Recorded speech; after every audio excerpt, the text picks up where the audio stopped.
Early morning in a cramped city apartment, gray winter light leaking through thin curtains. The camera glides over overdue bills spread across a cluttered kitchen table. A half-eaten piece of toast sits next to a laptop showing a banking app with a near-zero balance. Red negative numbers stark against the cool glow of the screen. Off camera, the director asks softly, "You work full-time. How does it feel to see this at the end of the month?" The young woman in a faded work polo, eyes ringed with fatigue, exhales and rubs her temple before answering. "Honestly, it feels like I'm running on a treadmill that just keeps speeding up." The only sounds are the hum of the fridge and a distant siren, underscoring the quiet pressure of her reality. Outside a suburban train station, sodium streetlights cast orange pools on the wet pavement as commuters in dark coats cluster at the platform. The camera tracks with a 30-something man in a high-vis vest as he hustles toward the station, a cheap thermos in one hand and a lunchbox in the other. He glances at the camera and shrugs, saying, "I leave before my kids wake up and get back when they're in bed, but somehow there's still nothing left after rent." The screech of the arriving train drowns out the end of his sentence, his words swallowed by metal and motion. When the doors slide open, he steps inside, briefly reflected in the glass with a tired, resigned expression as the city skyline looms in the distance. A brightly lit hoax on economics and public policy serves as the backdrop for the first expert interview, the afternoon sun casting soft rectangles on the wall. An economist in their 40s, in a simple shirt and blazer, leans slightly toward the camera as charts and graphs appear on a monitor behind them. Since the 1980s, productivity has skyrocketed, they explain, gesturing to a line shooting upward, but wages for most workers have barely moved. The camera pushes in slightly as they add, "So when people say, 'I work full-time, why am I still broke?' That's not a personal failure. That's a systemic design." A low, steady musical underscore begins, emphasizing the gravity of their words. Inside a cramped break room at a Big B midday, flickering fluorescent lights buzz overhead and a vending machine hums in the corner. Two coworkers in branded shirts sit at a plastic table, littered with crumpled snack wrappers, scrolling through their phones during a short lunch break. One of them laughs bitterly and shows the other their digital pay stub. "Look at this. 40 hours, and after taxes and health insurance, it's like, what, enough for rent and instant noodles?" The other shakes their head, responding, "Yeah, they tell us to budget better, while prices go up every week." The camera lingers on a motivational poster on the wall that reads, "Work hard, dream big." Its optimism feeling hollow against the hushed, weary conversation. A macro lens captures close-up shots of groceries sliding Eck-out conveyor in the late afternoon. Milk, eggs, rice, fresh vegetables, each beep echoing a little louder. A mother in a faded coat watches the total climb on the small digital display, her child fidgeting in the cart seat beside her. The cashier announces the amount, and the woman hesitates, then quietly asks, "Can you take off the cheese in the cereal?" Her debit card is declined on the first try, a brief, awkward silence settling over the line as people shift impatiently behind her. A voiceover from The Economist overlays the scene. Inflation hits hardest on essentials, and when wages don't keep pace, every checkout becomes a calculation of what you can afford to do without. In a minimalist studio with a dark backdrop, animated graphics appear in midair, Ronalists seated on a stool, the lighting clean and focused. They hold a tablet showing a long graph of wages versus cost of living, colored lines diverging like a forked road. People are told, just work more. But the math doesn't lie, they say, tapping the widening gap. Rents have surged, healthcare costs have exploded, and basic goods are more expensive, while median wages crawl up inch by inch. The camera cuts to a tighter close-up as they conclude. You're not bad with money. You're trying to swim upstream in an economy designed with a strong current against you. In the dim light of early evening, the camera moves through a modest living room where a young couple, a coffee table between them covered with envelopes and a scratched-up calculator. The TV in the background plays a news segment on rising inflation, the anchor's voice muffled under their conversation. "So if we pay the minimum on the credit card, we can maybe cover the car payment," one partner says, jabbing numbers into the calculator, their brow furrowed. The other shakes their head, eyes damp, replying, "But then what about my prescriptions? We can't just skip those." A close-up on their hands shows them clasping each other for a moment.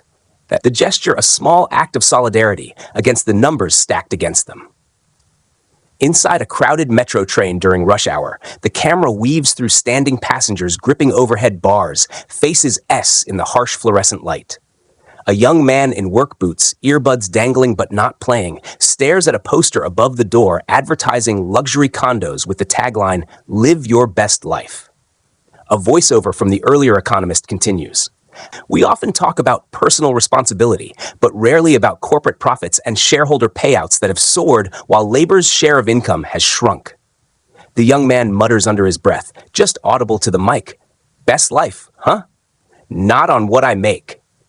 As the doors open and a rush of cold air enters, the camera lingers on the poster, juxtaposed with the packed, worn faces spilling onto the platform.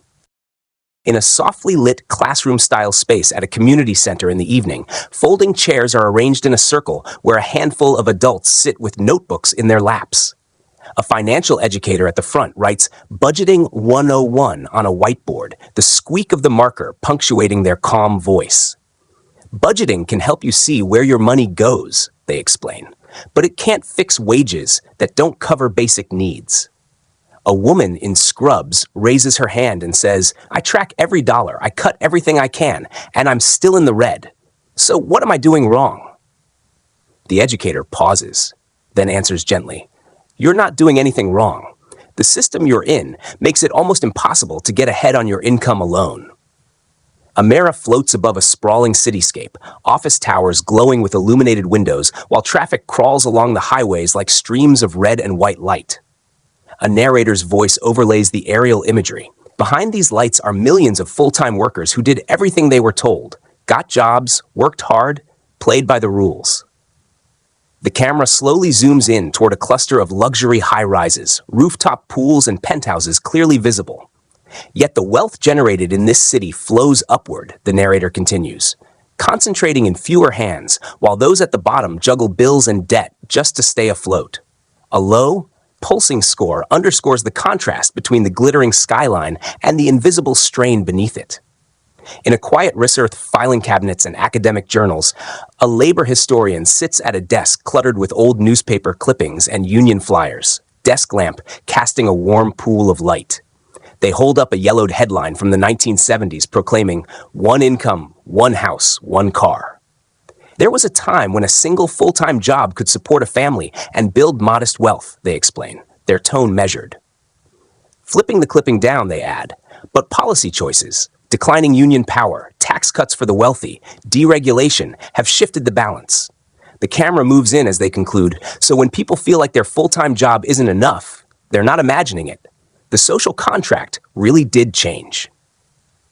Inside a rideshare driver's compact C interior lit only by the glow of the dashboard and the flickering streetlights passing through the windows. The driver, still wearing a security guard uniform from their daytime job, taps the rideshare app and sighs as another trip request pings. "This is my second shift," they tell the camera mounted on the windshield, eyes tired but alert. "I get off at 5, grab something quick to eat, and then drive till midnight just to keep up with rent and gas keeps going up." As they pull away from the curb, the meter on the app starts counting, a tiny, relentless reminder of the trade between their time and a few extra dollars.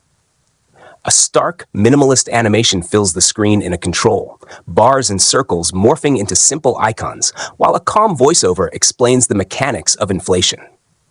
When prices rise faster than wages, your paycheck buys less every year, the narrator says as a shopping cart icon shrinks beside a static dollar sign. The graphics show central bank interest rates, corporate profit margins, and stagnant wage lines, each element moving in clear, deliberate motion. Some sectors have used this period to increase prices beyond their own rising costs, the voice continues, turning a global shock into an opportunity for bigger profits. The animation ends on a single question in bold lettering. Who pays the price? Before fading to black. Back in the original small apartment kitchen at night, the overhead light casts lighting the same pile of bills, slightly rearranged. The young woman sits with a cup of instant noodles, steam fogging her glasses as she looks directly into the camera for the first time. "I used to think it was just me," she says quietly, voice steady but tinged with frustration, like I was failing at adulthood because I couldn't save, couldn't get ahead. She glances at the bills and then back at the lens. But now I see it's bigger than me. It's the rent, the groceries, the fact that my pay never moves. A beat of silence follows as the camera holds on her face, the hum of the light fixture the only background sound. In a sunlit public square on a weekend afternoon, a small crowd gathers around a community event where up tables with signs reading "Know Your Rights" and "Fight for a Living Wage." People stand in line to talk to volunteers, kids play near a fountain, and hand-painted banners sway gently in the breeze. A young organizer, megaphone at their side, tells the camera, "We can't fix inflation alone, but we can fight for policies that raise wages, control housing costs, and give workers more power." Behind them, someone hands out flyers that read, "You work full-time. You deserve more than just surviving." As the camera pulls back, the sounds of conversation, laughter, and determined voices blend together, hinting at both the scale of the challenge and the possibility of collective change.